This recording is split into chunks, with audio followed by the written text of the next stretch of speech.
Hi everyone, welcome back to my channel, or welcome if this is your first time being here.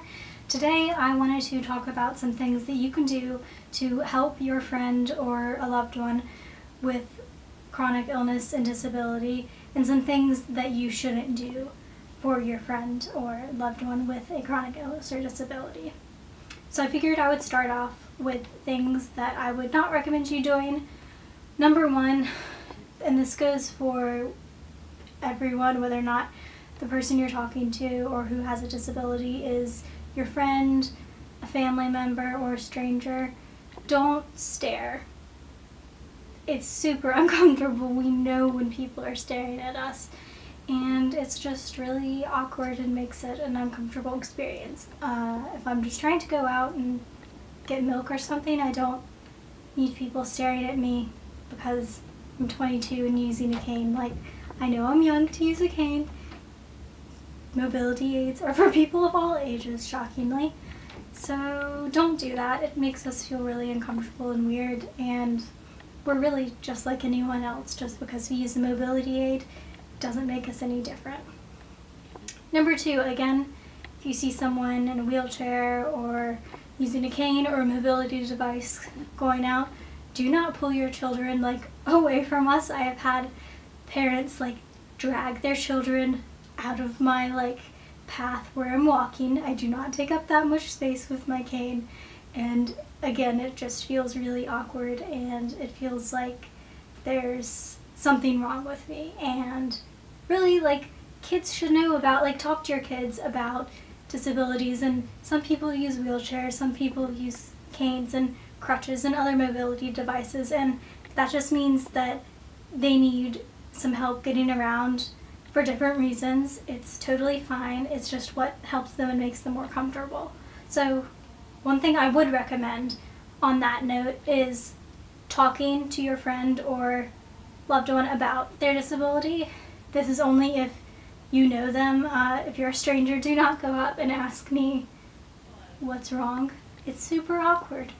I hate that question, and I never know what to say, especially when I'm talking to a stranger who I don't know, and I'm just trying to go out and do whatever I'm doing that day. Other than talking to your friend about their disability, look up information about their disability. When someone comes up to me and says they looked up information about my conditions, I feel like it means a lot to me, just because it means someone has taken the time and actually has an interest in learning about something that really affects every aspect of my life. So that is definitely something that I would recommend doing, because it just means a lot to the person to know that someone actually cares enough to just spend a little time looking it up, and it just helps you get to know us better, and it helps us feel more comfortable. One thing I would recommend not doing for your friend who is disabled is don't just stop inviting them everywhere just because they have a condition or chronic illness or disability. It's a really bad feeling when you go online and see all your friends have been out several times again and again and you weren't invited. I know we have to decline invitations sometimes it's a lot of the time, but that doesn't mean we don't want to go out and that we don't want to be involved with you. It just means sometimes we can't go out, but there are going to be times when we do feel better and when we can go out and do things, and it means a lot just to know you're thinking of us. If you go out and see someone in public who is visibly disabled, don't go up to them and start asking questions. This is something that you would think is common sense, but it's really not.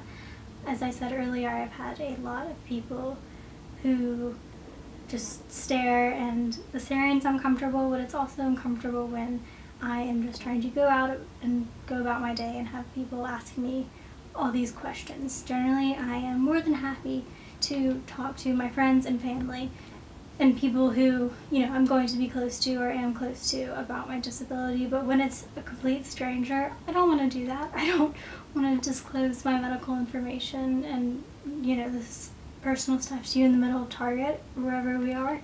Just don't ask those questions. Don't do it. Another thing to do, and this is something that has not personally happened to me per se, but don't be that guy or girl or person who is trying to suggest everything to cure this person's disability. Have you tried eating kale or going to yoga? Have you tried exercising or getting some sleep? Yes. Pretty much all of us have tried everything possible to help our conditions. We have done hours of research, we've talked to more than likely lots of medical professionals, and we know our body best. What works for one person might not work for another person, but we have tried medications, alternative therapies, just a wide range of things, and no one wants to feel better more than we do. So when you go out of your way to suggest that you know more than the person with the disability, it can come across as condescending, and just it can be really frustrating to us because we want to get better. We more than likely have tried everything, and even though your advice might be well-meaning, it can come across as just really disrespectful. Another thing I would suggest you don't do is accuse someone of faking their disability. This is something that honestly I have heard more from medical professionals than friends, or friends generally, if they're your friend, will not accuse you of faking your disability. But there will be family members at times, especially distant family members or people you don't know super well, who will look at you and be like, "You don't look sick." Just because we don't look sick doesn't mean we're not sick. And you don't need to look a certain way to be disabled. Disability does not have a look at all, and you can be any age and have a disability. Disability and chronic illness, they don't discriminate.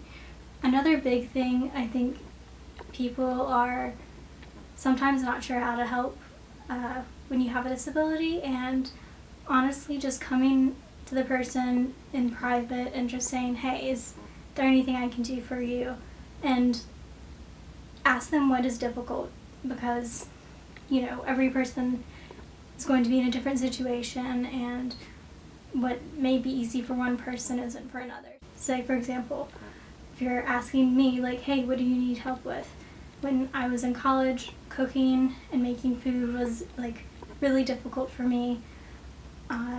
It just took a lot of energy, and all my energy was pretty much focused on getting through school and going to my classes and doing what I needed to do to graduate. So food was one thing that I would always really appreciate. Also just company. A lot of the times we just want company, and maybe that means just lying on the floor or the bed or the couch and watching Netflix or a movie, but company can mean a lot. Alright everyone, that's it for today. Let me know in the comments what helps you with your disability, and what are some things that people have done or said that really frustrates you and that does not help you. I hope you have a great day, and I'll see you all next time. Bye!